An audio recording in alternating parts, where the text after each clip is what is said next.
बच्चों, good evening. उम्मीद करते हैं आप लोग ठीक ठाक होंगे। तो टेंस पढ़ने के क्रम में हम लोगों ने सिंपल पास्ट तक पढ़ लिया था। आज पास्ट कंटिन्यूअस हम लोग पढ़ेंगे। तो पास्ट कंटिन्यूअस में जो कार्य भूतकाल में अर्थात पास्ट टाइम में हो रहा था, वह कार्य पास्ट कंटिन्यूअस के अंतर्गत आता है। तो जो कार्य भूतकाल में बीते हुए समय में पास्ट टाइम में हो रहा था वह पास्ट कंटिन्यूअस में आता है। जैसे I was waiting for you, I was waiting for you, तो वेट कर रहे थे लेकिन पास्ट समय में। तो इस तरह के सेंटेंस को हम पास्ट कंटिन्यूअस के अंतर्गत रखते हैं। इसमें स्ट्रक्चरल फॉर्मूला हम लोग देखते हैं। जैसे मान लीजिए अफर्मेटिव सेंटेंस हमको लिखना है, तो अफर्मेटिव में सबसे पहले सब्जेक्ट, उसके बाद वॉज वर्ब, और फिर वर्ब में वर्ब के फर्स्ट फॉर्म में आईएनजी जोड़ते हैं और उसके बाद ऑब्जेक्ट रखते हैं या कॉम्प्लीमेंट रखते हैं। सब्जेक्ट वॉज वर्ब, वर्ब के फर्स्ट फॉर्म में आईएनजी और उसके बाद ऑब्जेक्ट। अब बात आती है कि कहाँ वॉज रखेंगे और कहाँ वर रखेंगे। तो सब्जेक्ट अगर हमारा सिंगुलर और थर्ड पर्सन है, सब्जेक्ट सिंगुलर और थर्ड पर्सन है या आई है, तो उसके साथ हम लोग वॉज यूज करते हैं। सब्जेक्ट सिंगुलर, थर्ड पर्सन या आई, तो उसके साथ हम लोग वॉज यूज करते हैं। और सब्जेक्ट अगर प्लूरल है, फर्स्ट पर्सन है, सेकंड पर्सन है, तो वर रखते हैं। फर्स्ट पर्सन में आई भी आता है लेकिन आई के साथ हम वॉज रखते हैं। और इसके अलावा फर्स्ट पर्सन में कुछ है, जैसे मान लीजिए वी है, तो वी प्लूरल ही है, फर्स्ट पर्सन में है लेकिन वो प्लूरल है, तो उसके साथ हम लोग क्या रखते हैं, वर। निगेटिव सेंटेंस है तो ये पहले से हम लोग जानते हैं कि हेल्पिंग वर्ब जो भी यूज होता है उस हेल्पिंग वर्ब के बाद नॉट यूज करते हैं। तो जो इसका स्ट्रक्चरल फॉर्मूला है, हेल्पिंग वर्ब उसमें वॉज वर आता है, उसके साथ हम लोग नॉट रख देते हैं। तो सब्जेक्ट वॉज वर, उसके बाद नॉट, उसके बाद वर्ब में आईएनजी जोड़ के ऑब्जेक्ट या कॉम्प्लीमेंट लिखते हैं। और इंट्रोगेटिव सेंटेंस अगर है, प्रश्नवाचक वाक्य, तो प्रश्नवाचक वाक्य है तो हम लोग पीछे भी पढ़ चुके हैं कि हेल्पिंग वर्ब को पहले कर लेते हैं और सब्जेक्ट को बाद में कर लेते हैं। तो वॉज वर्ब पहले आ जाएगा, उसके बाद सब्जेक्ट, उसके बाद अगर नॉट की आवश्यकता उसमें आती है तो नॉट रखेंगे, आवश्यकता नहीं है तो नॉट नहीं रखेंगे। और उसके बाद वर्ब के फर्स्ट फॉर्म में आईएनजी जोड़ के लिखते हैं, फिर ऑब्जेक्ट या कॉम्प्लीमेंट, और उसके बाद हम लोग क्वेश्चन मार्क लगा देते हैं। तो ये तो स्ट्रक्चर हुआ उस समय का जब हमारा सेंटेंस मतलब इंट्रोगेटिव है, और इंट्रोगेटिव में प्रश्न सूचक शब्द जो है वो वाक्य के पहले ही आ गया। जैसे क्या आप पुस्तक पढ़ रहे थे, तो क्या पहले आ गया, तो क्या पहले आ गया, तो यही स्ट्रक्चर होगा। आप पुस्तक कब पढ़ रहे थे, आप पुस्तक कब पढ़ रहे थे, तो कब वाक्य का कहाँ आया है, सेंटेंस में, सेंटेंस के बीच में आया है।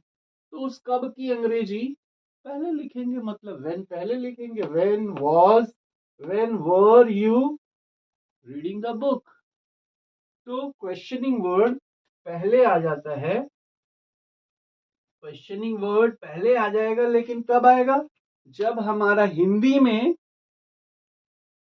प्रश्न सूचक शब्द वाक्य के बीच में आता है। वाक्य के पहले अगर प्रश्न सूचक शब्द आ गया तो ये फॉलो करते हैं, और प्रश्न सूचक शब्द अगर वाक्य के बीच में आया तो क्वेश्चनिंग वर्ड के साथ ये स्ट्रक्चर लिखते हैं।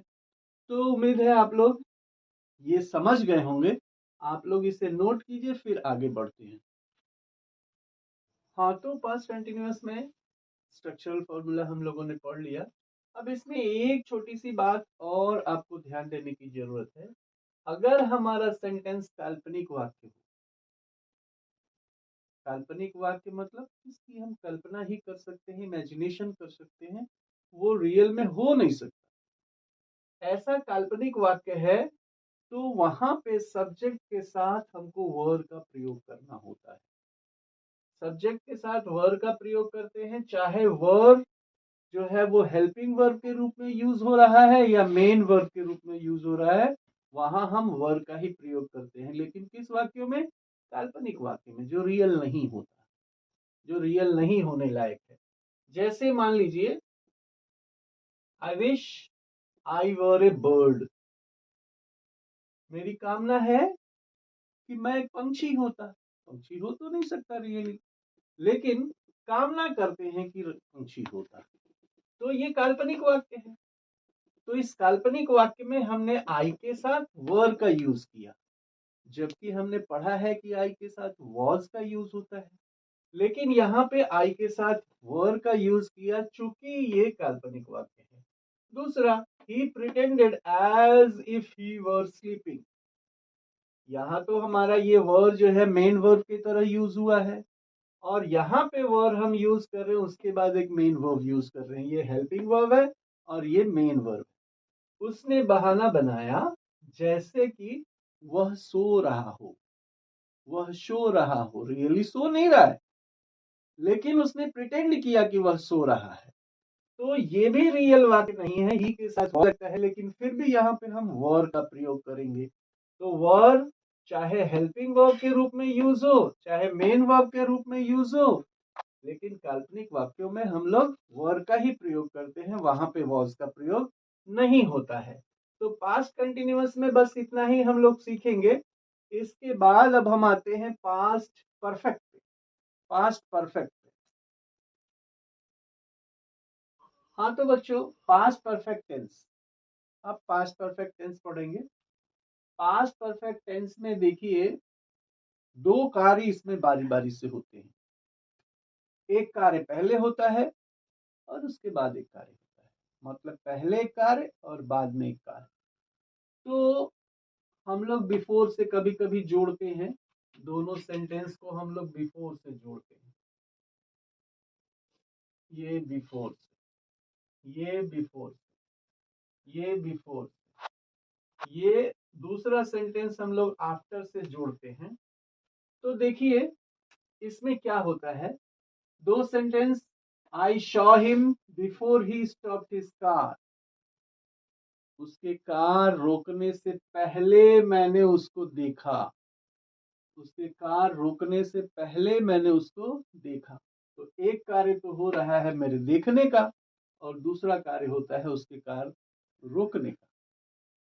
तो पहले हमको ये डिसाइड करना पड़ेगा पहला एक्शन कौन सा है, पहला एक्शन देखने का है या पहला एक्शन उसके रोकने का है। तो यहाँ हम देख रहे हैं कि उसके कार रोकने से पहले मैंने उसको देखा, मतलब पहले देखने का कार्य हुआ, बाद में कार रुकी। तो इसको अगर दोनों वाक्यों को हम लोग पास्ट इंडेफिनिट में लिख देते हैं, सिंपल पास्ट में लिख देते हैं, तो ये वाक्य पूरे का पूरा गलत हो जाता है। तो इसके लिखने का तरीका क्या है, जो कार्य पहले हुआ है, मतलब देखने का कार्य पहले हुआ है, तो पहले होने वाला कार्य को हम लोग पास्ट परफेक्ट में लिखते हैं, और बाद में होने वाले कार्य को हम लोग सिंपल पास्ट में लिखते हैं। तो मैंने उसे देख लिया था इससे पहले कि वह अपना कार रोकता, तो मैंने उसे देख लिया था, यह पार्ट हमारा पास्ट परफेक्ट में होगा, और दूसरा उसके कार के रोकने का, उसे हमें सिंपल पास्ट में लिखना है। उसी तरह यहाँ before he understood anything the robber fled, तो पहले रॉबर भाग गया, चोर भाग गया। तो चोर, before he understood anything the robber fled, इससे पहले कि वो कुछ समझ पाता, चोर भाग गया। तो फर्स्ट,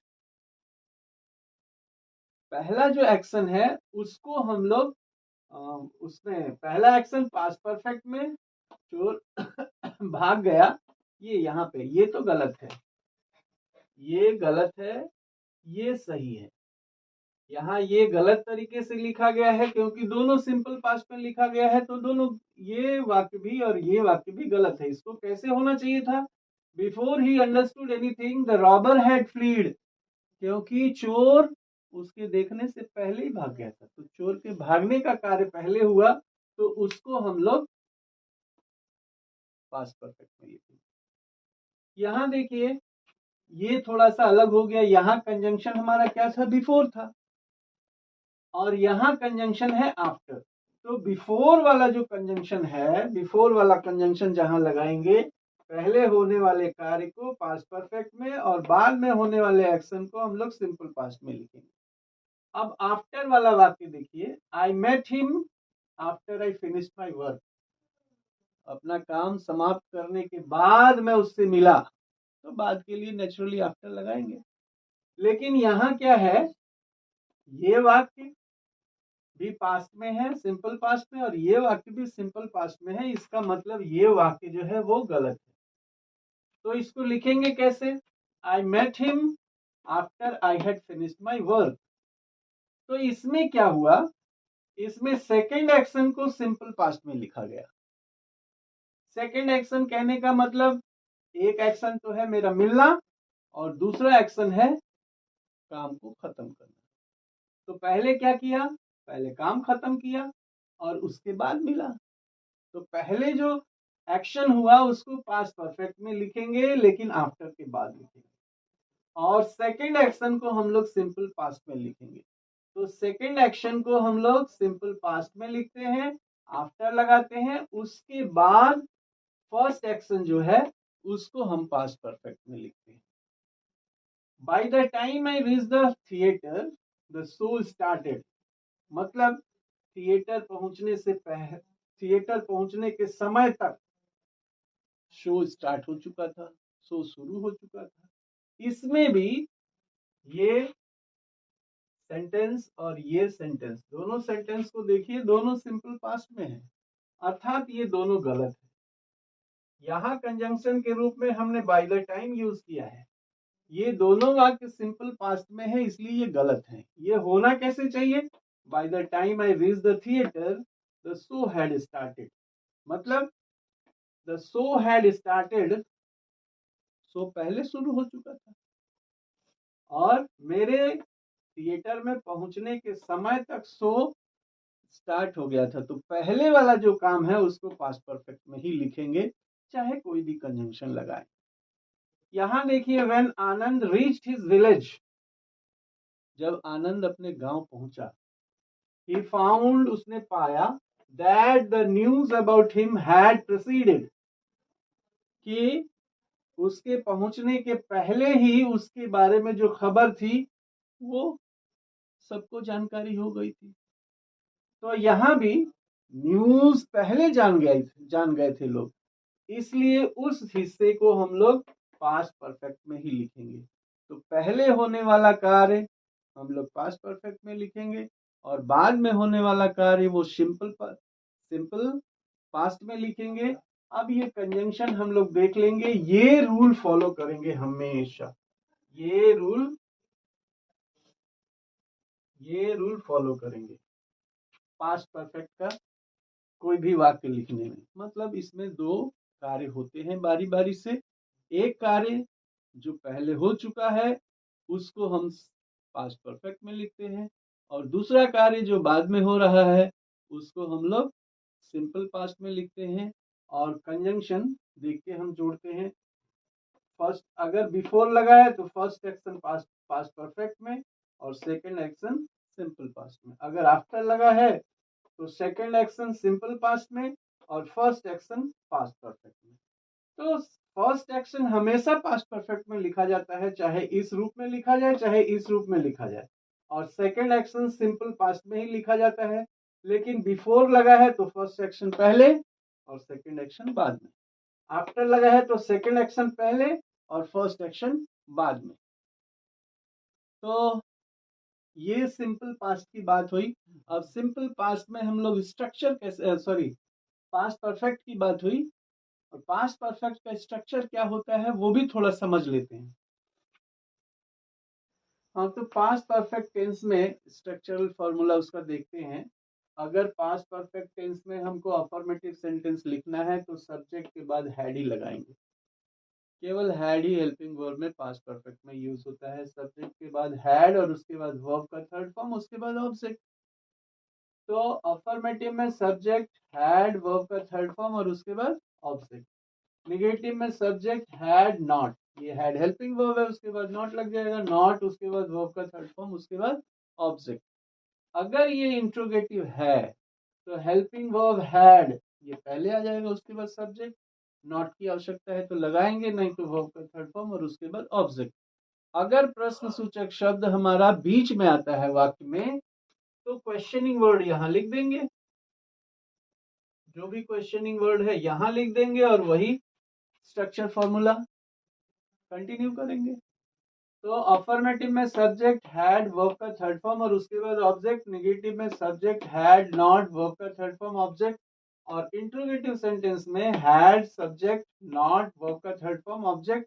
क्वेश्चनिंग वर्ड बीच में आता है तो क्वेश्चनिंग वर्ड पहले लिख के और फिर वही स्ट्रक्चर फॉलो करेंगे। तो बच्चों अब मुस्कुराते रहिए और सपोर्ट करते